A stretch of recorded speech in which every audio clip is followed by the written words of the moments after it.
Üdvözlök mindenkit és boldog húsvétot!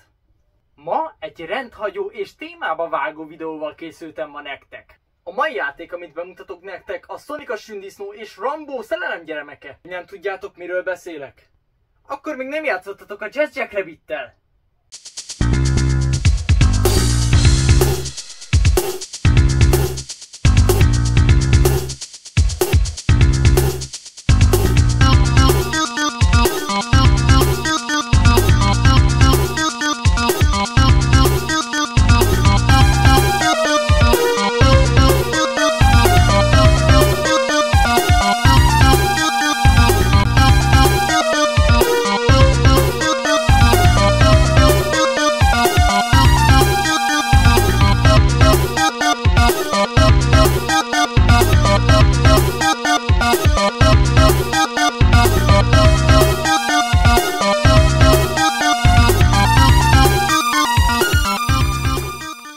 Jazz Jackrabbit.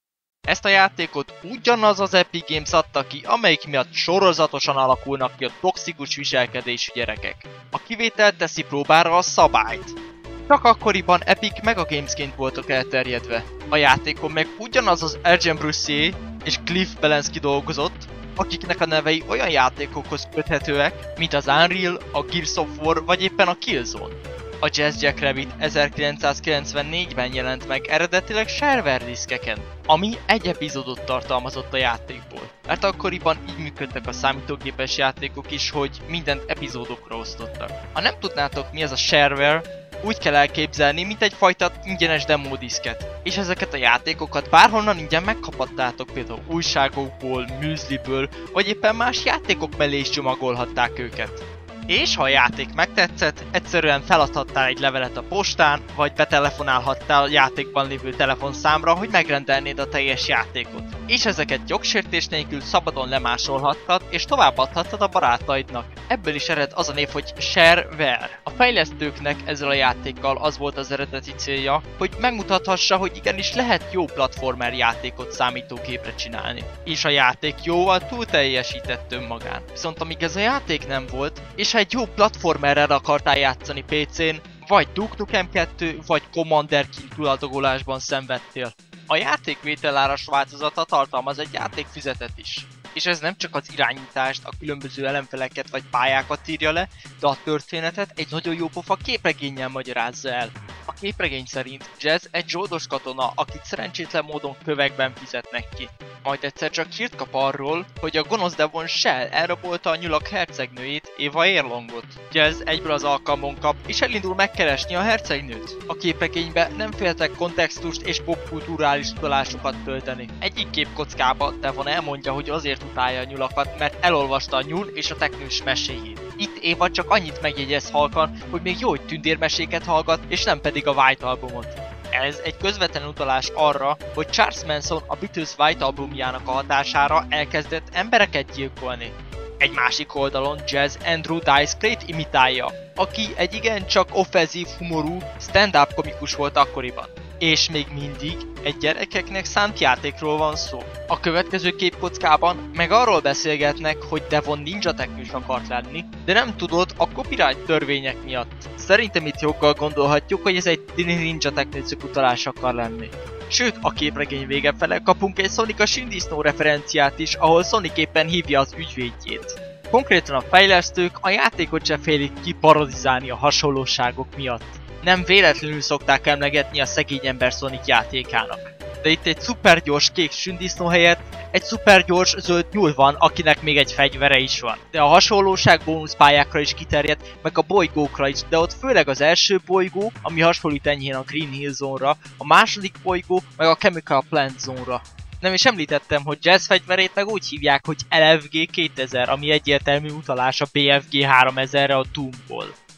Na most felmerül bennem, hogyha a BFG Big Fucking Gun, akkor az LFG Little Fucking Gun? Bár egymagában a fegyverünk eléggé gyenge, meg lassú is. Ezért is vannak különféle töltényfajták szétszórva a pályán. Illetve vannak power-upok, amikkel rövid időre sebezhetetlenné válunk, vagy éppen meggyorsítják az így is pörgős játékmenetet. Sőt, meg is gyorsíthatják a golyószórásodat, amíg meg nem halsz. Vagy veszel egy Gravis gamepadet. ezt reklámozták a hivatalos kontrollerként a játékhoz. Sőt, a játékon belül is reklámozták. A kontroller tartalmaz egy becsavarható joysticket, és ha idegen vagy, akkor van balkezes mód is a számodra. De mindenek felett van turbo gomb.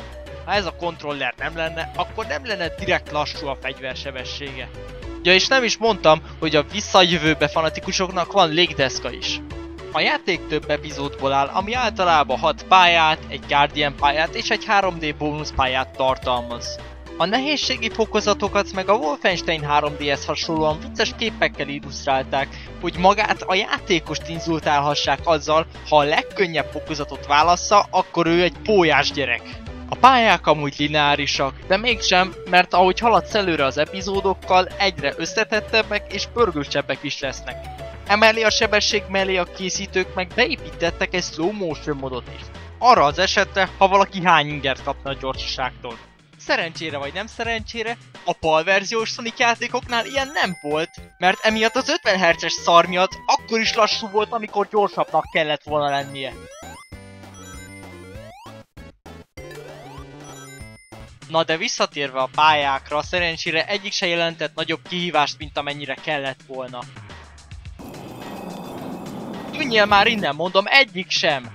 Az ellenfelekkel nem volt nagy gondom, mivel eléggé kreatívak voltak, meg el is tértek pályánként. Viszont ha ez a szemétláda kimegy a képernyőn kívülre, de hiába lövöd, simán azt meri hazudni neked, hogy nem talált. A játékban a boss szintek, illetve itt Guardian szintnek hívják őket, ezek a szintek nem annyira izgalmasak. Hiába a részletes kinézetű főellenfél, a valóság az, hogy elég a pályának az egyik sarkában leülnöd és lőnöd, és várnod, amíg meg nem hal. De egy valami kárpótol, és az pedig a Guardian szinteknek az aláfestő zenéje.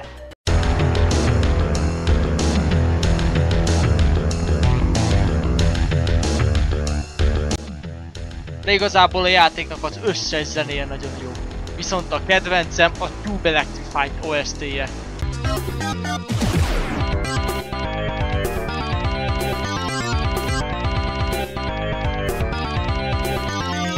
Visszatérve a boss harcokra, az utolsó pályán meg kell küzdenünk saját magunknak a robotmássával.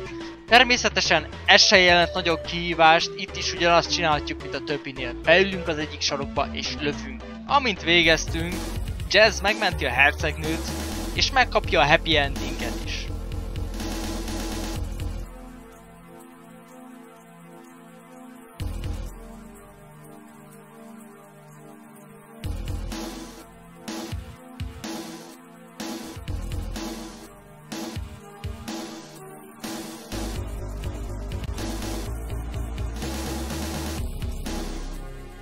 Vagy mégsem?